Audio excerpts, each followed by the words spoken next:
श्री धन्वंतरे नमः। ओम श्री धन्वंतरे नमः। ओम श्री धन्वंतरे नमः।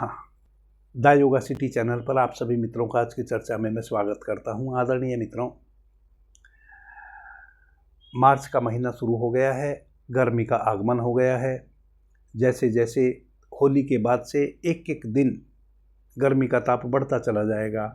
मार्च का दूसरा तीसरा सप्ताह आते आते उत्तर भारत में कुछ हिस्सों में तो लू चलनी शुरू हो जाती है, बाकी गर्मी का ताप तो पूरे उत्तर भारत में ही बढ़ जाता है। वैसे में प्रकृति के द्वारा भी बहुत सारी चीज़ें हमें उपलब्ध होने लगती हैं। ककड़ी है, खीरा है, मौसमी है, संतरा है, अंगूर है, खरबूजा है, तरबूज है। बहुत सारी वैसी चीज़ें प्रकृति के द्वारा हमें उपलब्ध होने लगती है सहज रूप से, जो हमारे शरीर में गर्मी के उस ताप को बढ़ने ना दे, हमारे शरीर पे उस गर्मी का कोई इफेक्ट ना पड़े। जिसमें एक बहुत बेहतरीन फल है अंगूर, जिसकी प्रवृत्ति जितनी भी चीज़ें मैंने आपको बताई है इन सब में अधिक शीतल है। प्लस अंगूर की एक और खूबी है, अंगूर आपके शरीर को शीतलता तो प्रदान करता ही है, अंगूर आपके शरीर को ऊर्जा भी देता है, प्लस सौष्ठव भी देता है, एनर्जी भी देता है, सप्त धातुओं में वृद्धि भी करता है। आदरणीय मित्रों, अंगूर एक वैसा अमृत फल है जो आपके शरीर में गर्मी तो बढ़ने ही नहीं देता, इसके अतिरिक्त आपके शरीर में अतिशय बल भी प्रदान करता है और सप्त धातु वर्धक है। ऐसे बहुत कम फल होते हैं जो सप्त धातु वर्धक हों, और अब तो उत्तर भारत में भी पैदा होने लगा है, बस वह थोड़ा सा खट्टा होता है। उस थोड़े से खट्टे अंगूर से जो उत्तर भारत में ही पैदा होता है, आप एक बहुत ही महत्वपूर्ण औषध बना ले सकते हैं अपने लिए, और कम पैसे में बहुत सुस्वादु औषध बना सकते हैं। 2 केजी अंगूर खरीद के ले आए, उनको मिक्सी में डाल के, जूसर में डाल के उनका रस निकाल लें। यदि आपके घर में जूसर नहीं है, खल है, तो खल में खोट के कपड़े में निचोड़ के रस निकाल लें, साफ स्वच्छ कपड़ा ले लें। वरना तो मिक्सी में डाल के चटनी बना लें और एक मार्किन का कपड़ा ले लें, मार्किन के कपड़े में डाल के निचोड़ के उसका रस निकाल लें। 2 केजी अंगूर में 1 केजी रस निकल जाएगा। 1 केजी रस निकाल के साफ स्वच्छ कपड़े में छान के एक साफ स्वच्छ बर्तन में रख लें। 2 केजी चीनी खरीद लें, मोटी दानेदार 2 केजी चीनी ले आवें। उस 2 केजी चीनी को कढ़ाई में चढ़ा दें, 1.5 लीटर उसमें पानी डाल दें, आग पे चढ़ा दें, हल्की आग जलने दें। जब चीनी पानी में बिल्कुल मल्ट हो जाए, मिल जाए, घुल जाए, चीनी का एक दाना भी बचे ना और उसमें उफान आने लगे, तब उसमें वह 1 केजी रस डाल दीजिए जो निकाल के आपने रखा है अंगूर का, और उसको पकने दीजिए। बड़ी बड़ी हरी 10 इलायची ले लीजिए, उन इलायची के बीजों को निकाल लीजिए, उनका बहुत बारीक डस्ट बनाइए। उस डस्ट को भी आप उसमें डाल दीजिए पाक में, और उसको पाक होने दीजिए। रस को धीरे धीरे उसको पकने दीजिए। जब वह पककर इतना गाढ़ा हो जाए कि आप चम्मच से उसको लेवें और एक तार वाली चाशनी तैयार हो जाए, यानी कि आप अपनी चुटकी में लेवें, आप उसको ऐसे छुड़ावें, एक तार बन जाए। यदि वह तुरंत ऐसे आपने चुटकी से किया और उसमें कोई तार ना बना तो उसको और पकने दें। जब एक तार बन जाए तब वह आपका तैयार हो गया। उसको आग पर से उतार लें, ठंडा होने दें। ठंडा होने के बाद कांच के बर्तन में उसको भर के रख लें।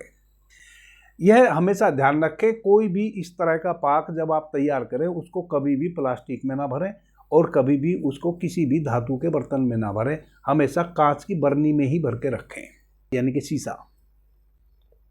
उसको बरनी में भर के रख दीजिए। मार्च के 2nd वीक से अंगूर आने शुरू होंगे, यह लगभग मई तक आएंगे। अप्रैल मई तक यह अंगूर बहुत सस्ते मिलते हैं। अब जैसे अंगूर आ गए हैं मार्केट में तो थोड़ा सा अभी महंगे मिलेंगे, जैसे ही सेकंड थर्ड वीक आएगा मार्च का, सस्ते हो जाएंगे, 20-30 रुपये केजी हो जाएंगे। तो जब सस्ते हो जाए तब आप इस योग को और अधिक 3 गुना 5 गुना मात्रा में भी बना के रख सकते हैं। यह एक बार का बनाया हुआ 1 वर्ष तक खराब नहीं होगा। अब अगले वर्ष मार्च तक आप इसको सुरक्षित रख सकते हैं। बस इतना ही ध्यान रखें कि कभी भी जिस बर्नी में आप इसको भर के रखेंगे उसका ढक्कन खुला ना छोड़ें।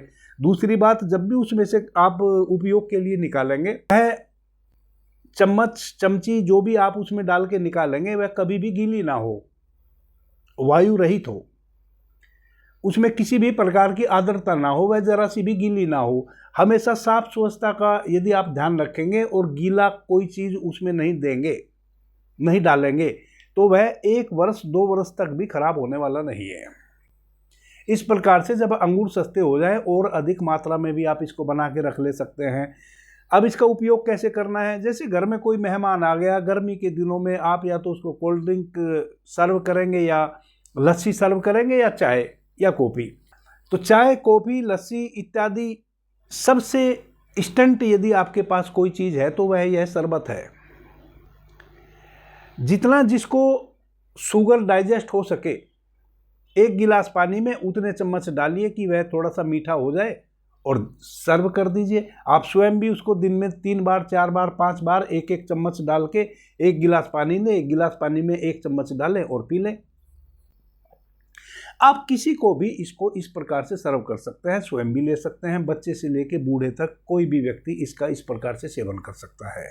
किसी को यदि शुगर इत्यादि है तो वह इसका कम मात्रा में उपयोग करें। जिनको शुगर नहीं है वह बिंदास इसको ले सकते हैं, कोई प्रॉब्लम नहीं है। किन्हीं को यदि पहले से ही वायु जनित कोई रोग है, वात जनित रोग, यानी कि शरीर में कहीं दर्द रहता है, पीड़ा रहती है, श्वास से संबंधित कोई समस्या है, वैसे व्यक्ति को भी आप इस योग को दे सकते हैं। बस इसमें 2 चीज़ आपको बढ़ा देनी है। बढ़िया सौंठ का चूर्ण 1 चुटकी 1 गिलास शरबत में डाल दीजिए और 2-3 काली मिर्च पीस के, ब्लैक पेपर बारीक पीस के वह भी उसमें डाल दीजिए गिलास में। और आप वात जनित रोग जिनको है उनको भी बेशक से पिला सकते हैं, कोई प्रॉब्लम नहीं होगी, उनको भी यह नुकसान नहीं देगा, वह भी इसका उपयोग कर सकते हैं। आदरणीय मित्रों, यह आपके पास इंस्टेंट गर्मी से बचने के लिए शरबत तैयार है। किसी को गर्मी का ताप बढ़ने के कारण यदि अचानक सिर में दर्द हो गया है, 1 चम्मच आप 1 गिलास पानी में घोल के पिलाइए, 5 से 10 मिनट में उसके सिर का दर्द दूर हो जाएगा। किसी का पेशाब पीला आ रहा है, लग लग के आ रहा है, उसको दिन में 3-4 बार 1-1 गिलास पानी में 1-1 चम्मच इस शरबत की डाल के पिला दीजिए। अगले दिन तक उसका पेशाब बिल्कुल साफ स्वच्छ आने लगेगा और जलन रहित आने लगेगा। किसी भी प्रकार के आत्स्क को, किसी भी कारण से यदि आपके भीतर आत्स्क हो गया है, गर्मी हो गई है, चाहे वह पेशाब में हो गई है या आपके उदर में हो गई है, उस गर्मी को यह तुरंत शांत कर देने वाला शरबत है और सब किसी को आप इसे दे सकते हैं। बस इतना ध्यान रखें कि वात जनित रोगियों के लिए 1 चुटकी आप सौंठ डाल के और 3-4 काली मिर्च डाल के पीस के दे दें, उनको भी यह नुकसान नहीं देगा। छोटे बच्चों को दे सकते हैं, बड़े बुजुर्गों को, सबको दे सकते हैं। सबसे बड़ी खासियत इसकी यह है कि यह आपके शरीर में मांस की वृद्धि करेगा, चर्बी बढ़ने नहीं देगा। मांस की वृद्धि करेगा, चर्बी नहीं बढ़ने देगा, सातों धातुओं में वृद्धि करेगा, अतिरिक्त फैट नहीं बढ़ने देगा। मांस तो बढ़ेगा, फैट नहीं बढ़ने देगा। बड़ा अद्भुत यह शरबत है। आदरणीय मित्रों, इस शरबत का एक और उपयोग है। यदि किन्हीं माताओं बहनों को लिकोरिया की प्रॉब्लम है, श्वेत प्रदर, व्हाइट डिस्चार्ज जिसको कहते हैं, या किसी नौजवान को धातु का स्राव होता है यूरिन के माध्यम से, उनके लिए भी यह बड़ा अद्भुत शरबत है। उनको बस एक छोटी सी चीज़ इसमें अप्लाई कर लेनी है। उस एक छोटी सी चीज़ को यदि वह अप्लाई कर ले, 3 दिन में माताओं बहनों को जो रक्त प्रदर या श्वेत प्रदर, लिकोरिया जिसको कमर कटना भी माताएं बहनें कहती हैं, वह 3 दिन में बंद हो जाएगा। जिन नौजवानों को धातु स्राव होता है यूरिन के माध्यम से, उनको भी 2 से 3 दिन में बंद हो जाएगा। बस इतना ही करना है कि 1 गिलास पानी लें, उसमें 1 से 2 चम्मच इस शरबत की डालें, अच्छे से घोलें, फिर इसमें 1 चम्मच इसबगोल की भुस्सी डाल दें और सुबह खाली पेट पिला दें। यदि आपको सर्दी खांसी की समस्या है तब आप जब तक सर्दी खांसी ठीक ना हो जाए तब तक ना करें इस योग को। यदि सर्दी खांसी नहीं है तो आप निश्चित रूप से सुबह में, बेशक से आप सुबह में खाली पेट इस योग को इस प्रकार से यूज कर लें। 3 दिन में माताओं बहनों की भी समस्या और नौजवानों की समस्या लगभग निर्मूल हो जाएगी। 10 दिन निरंतर सेवन करेंगे सुबह खाली पेट तो बहुत दिनों तक के लिए आप इन व्याधियों से मुक्त हो जाएंगे। एक और दूसरा प्रयोग है, यदि किन्हीं को बवासीर है और ब्लड आता है, वह क्या करें, इसी शरबत में 1 गिलास पानी लें, उसमें 1 से 2 चम्मच इस शरबत को डालें।